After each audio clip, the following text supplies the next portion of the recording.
good morning. My name is Nora Jones. I don't know, Danielle, I'm from Philly, but I grew up in Southern California, so we might have a little competition there on the best city. Philadelphia. I'm born there. There's no competition. It's LA all the way, but thanks, and Michael. Well, we are united in what we're talking about here today. But I am an anthropologist and a bioethicist. I'm a member of the Community Advisory Board with the Beat HIV Collaboratory. And I also work with the CRISPR for the Cure community advisory group out of Temple, which is where I am housed. And I am excited to start us off today with Danielle. Awesome, great job. So Nora and I are going to be talking about some of the ethical considerations for HIV cure research. We worked on a project called the Curriculum. Shout out to Corinne Dubé and Jeff Taylor and all of the folks that worked on developing Curriculum 2.0. The curriculum is a tool to educate stakeholders, community folks, non-community folks, investigators, pretty much anybody not of the science or from the science about what's happening in HIV cure work.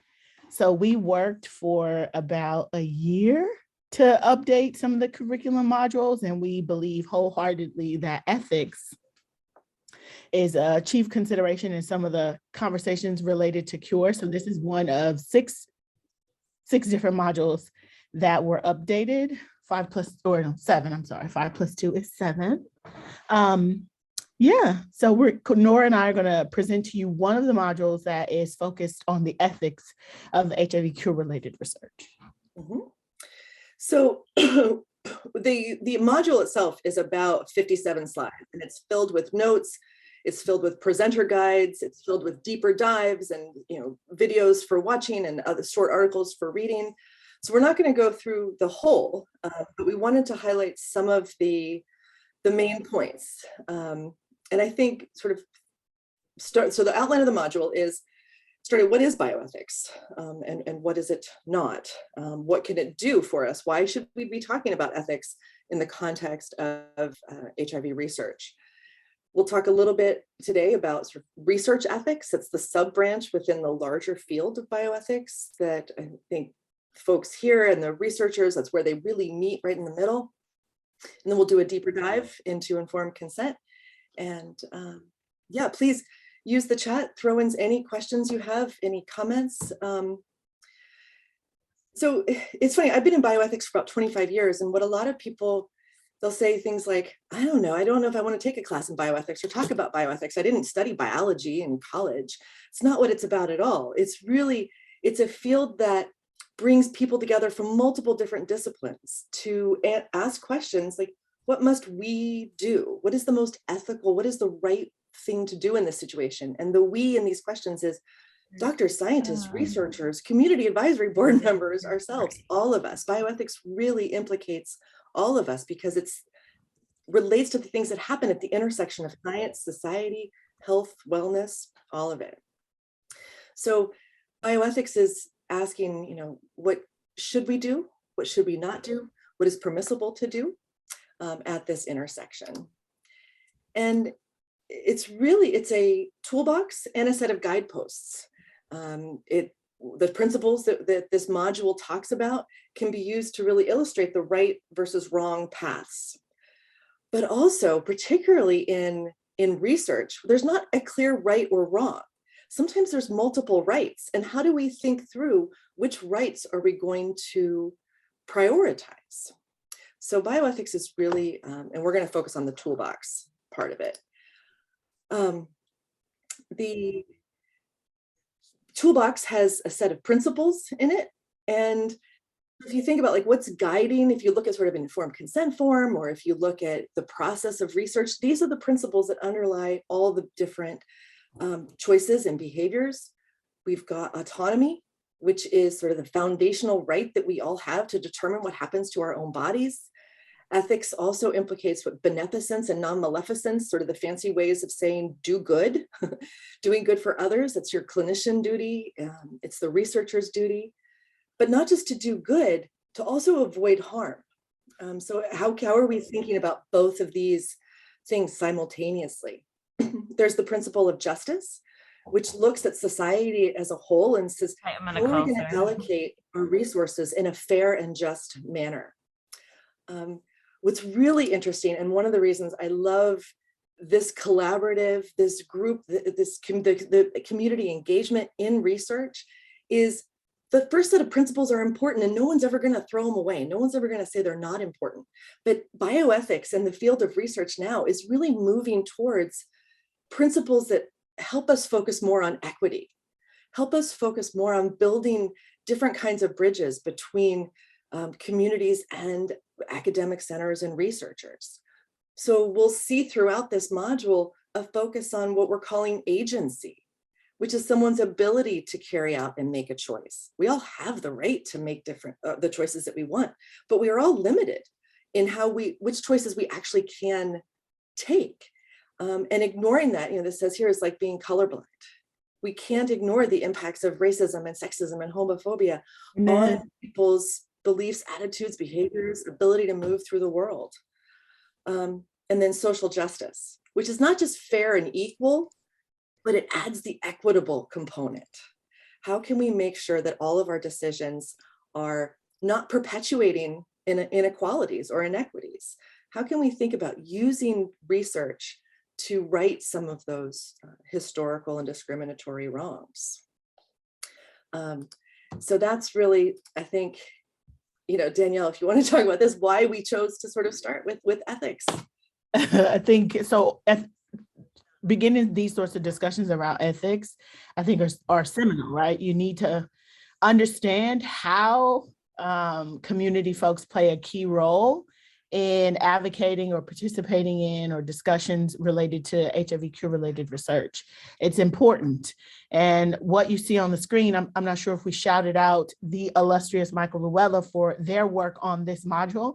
So all of the jazz that you see here, the beautiful colors are all their brainchild. And we were fortunate to have his magic sprinkled over the slides that you see today. But so the long and the short is that you can't start any conversations related to research or participatory or human ethics or bioethics if you don't talk about community. Community is at the heart. We're at the front and center. We're around the back and we should be at the center of these conversations when you talk about ethics and what it means to ethically involve us in these types of research. So big nod to the folks at AVAC for leading some of the discussion around good participatory research practices. So an incredible,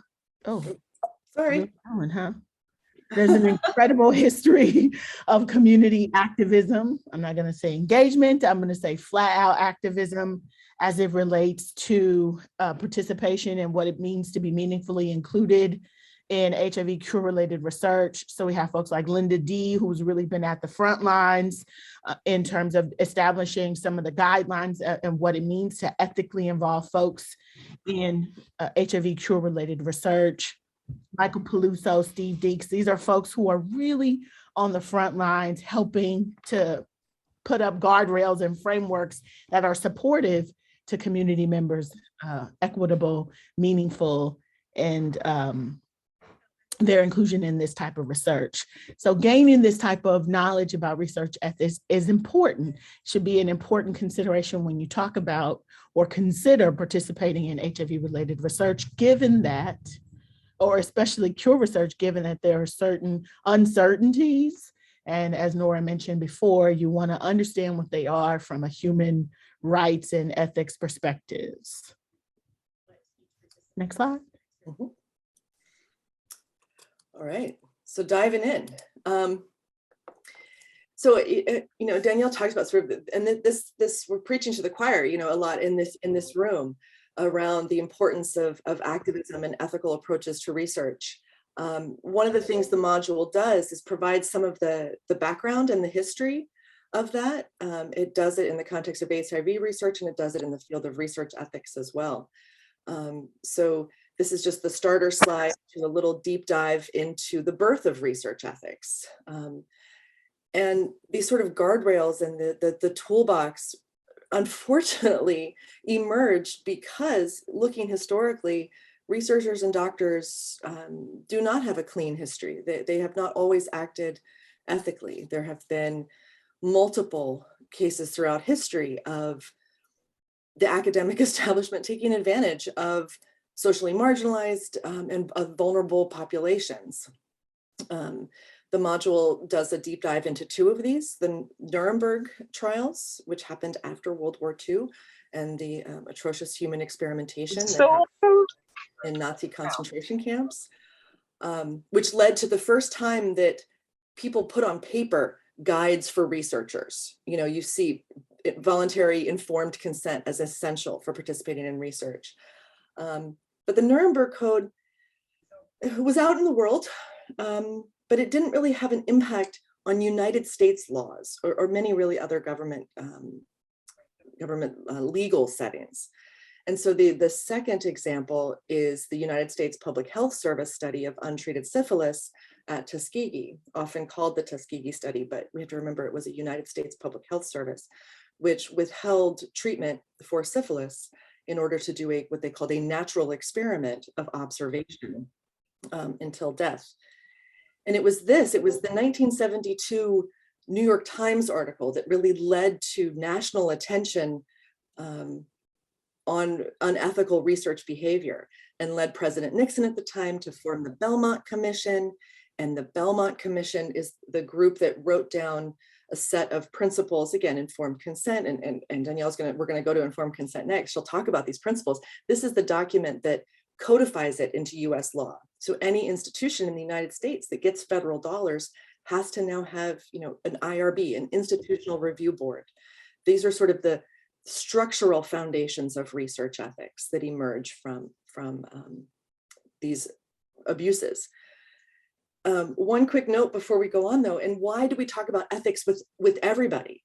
So the US Public Health Service study, we say sometimes you might hear it was discovered in 1972 when researchers sent documents to reporters. The study was never hidden. You can see in the scientific literature up until 1968, you know, the 30th year of observation of untreated syphilis. And there was no real outcry. There's one or two letters to the editor saying, how are we doing this? This is ridiculous. So ethics is something that everyone needs to have some foundation in. We should all be able to and feel empowered to speak out against these types of abuses. And that's why really ethics is important for everyone.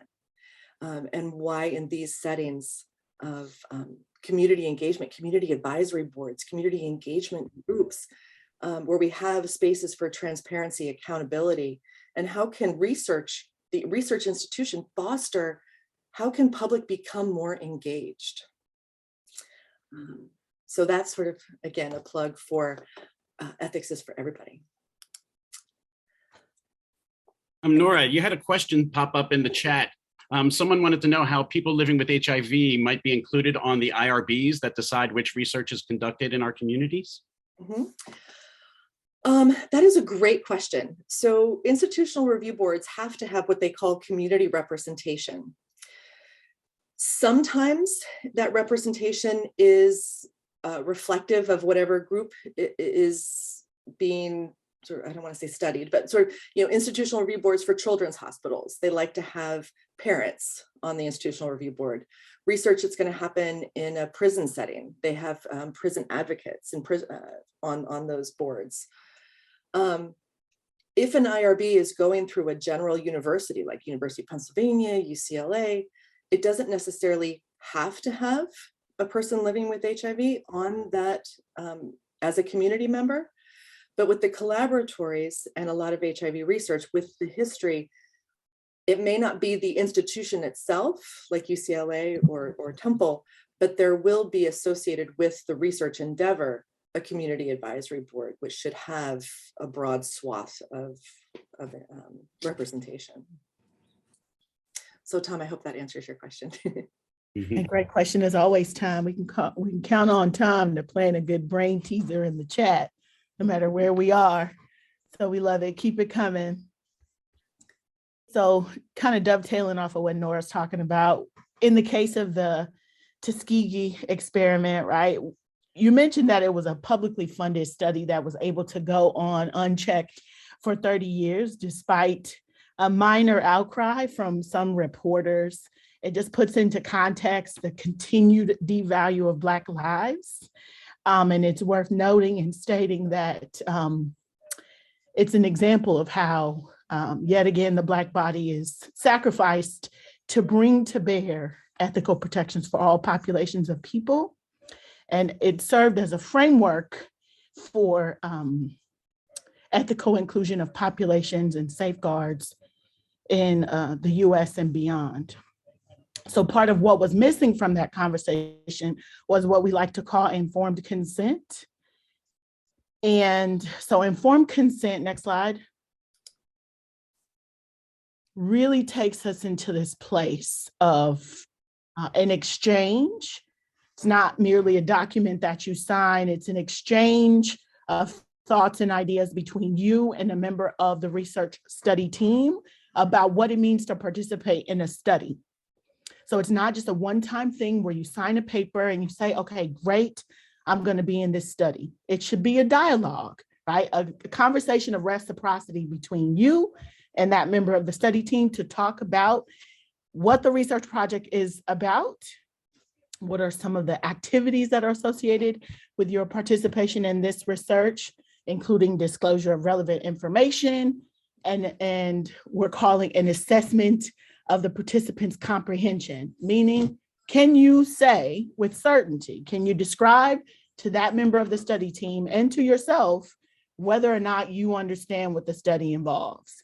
And when you package that or couch it in a conversation around HIV cure-related research where the risks are high, but the benefits may be low, it's super, super critical that informed consent is a process, is reciprocal, and is it power engaged.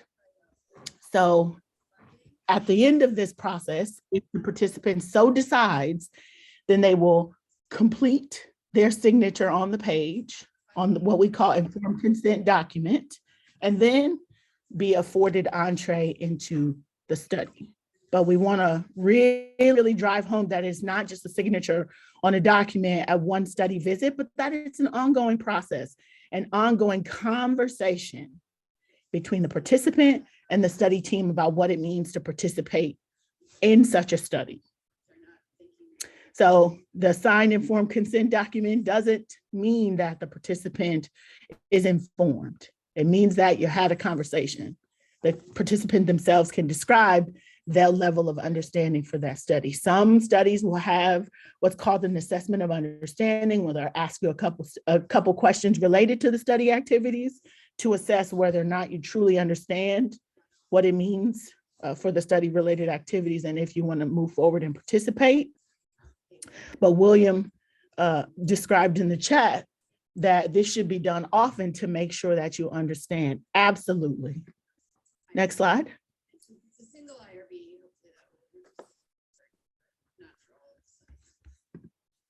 Yeah, I think Joan's point, which is a good one, is So some of the ethics underlying the informed consent process, not document, in research, autonomy. We hear this come up a lot, especially when you talk about pregnancy-related studies. Do participants have the right to fully decide whether or not they can process information about a procedure, a test, an intervention, and then decide whether or not they want to participate? Have you had all your questions answered?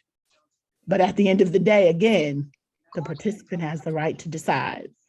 Beneficence, the obligation to maximize potential benefit to the participants and minimize harm. So that risk benefits ratio consideration.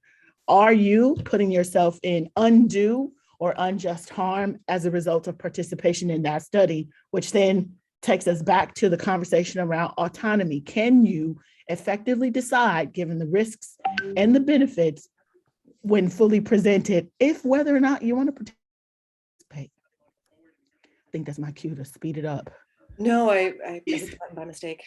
Okay, non-malfeasance, do no harm, clearly stated, right? We understand that, again, Black bodies were sacrificed as a part of participation in Tuskegee, and we never, ever want to hear about another population of marginalized people and their families, right? The research extends just beyond the individual who signed the informed consent, but also to their families as well.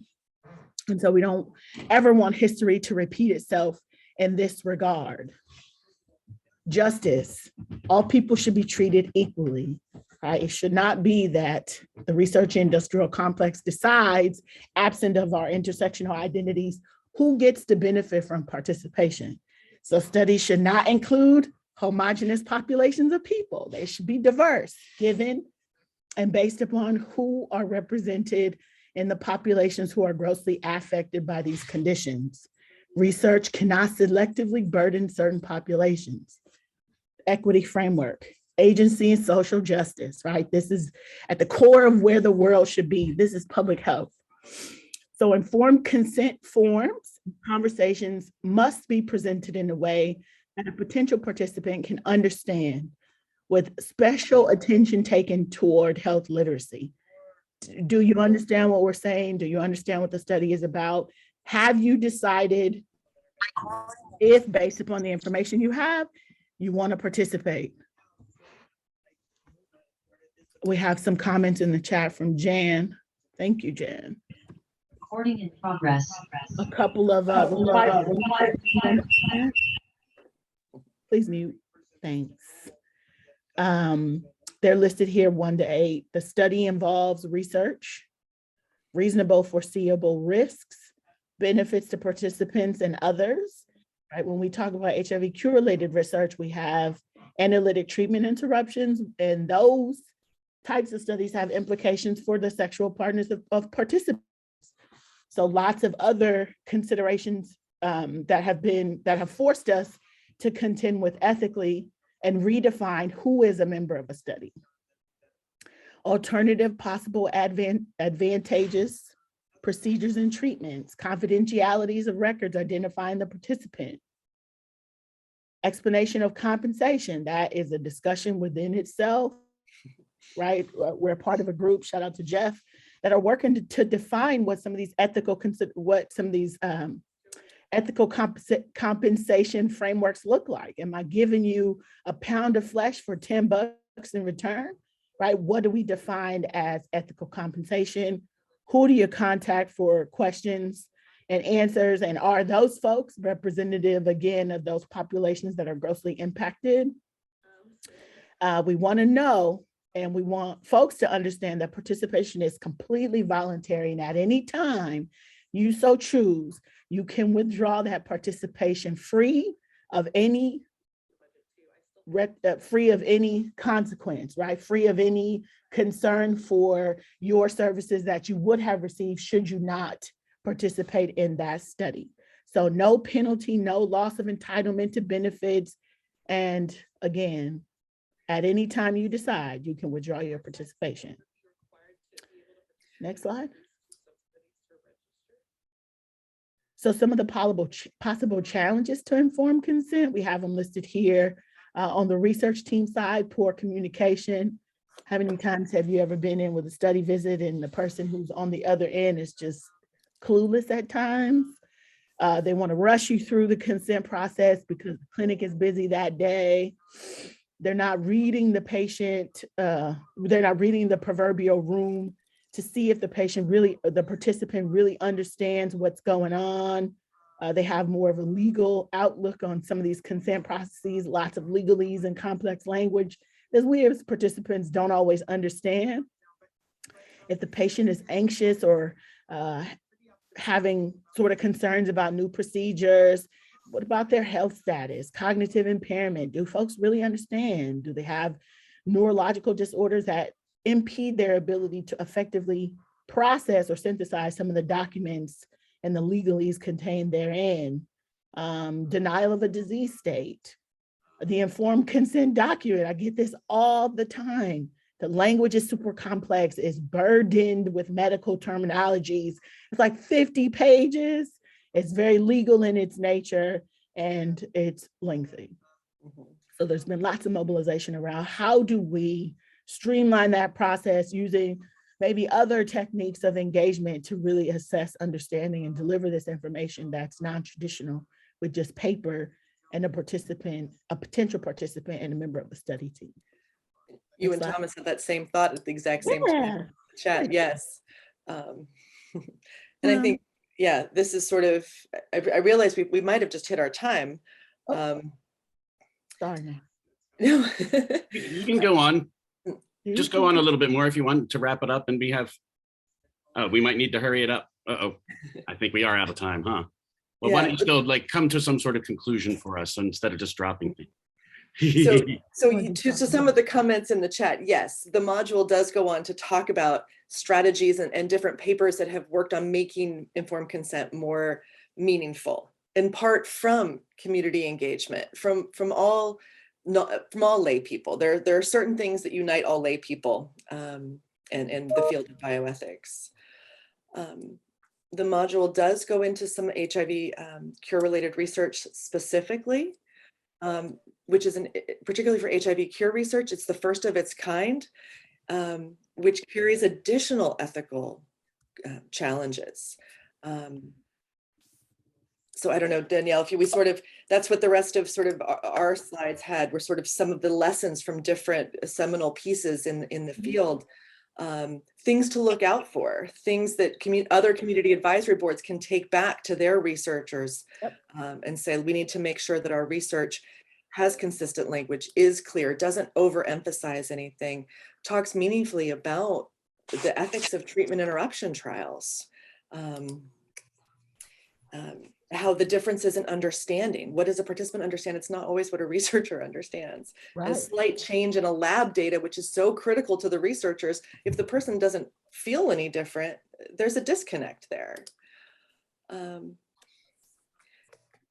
I think sort of, Danielle, what do you think? Sort of collectively, it sort of ends by looking at all the different populations involved in this that should be involved, really focusing on this trust, mutual respect, transparency, and autonomy. Yep, respect for participants should be at the center. Yeah. And then we have one final shout out for all these module developers. Thank you for that. Many here, so thank you. Yeah. we hope we represented your work well. Right. If we missed you, but we love you.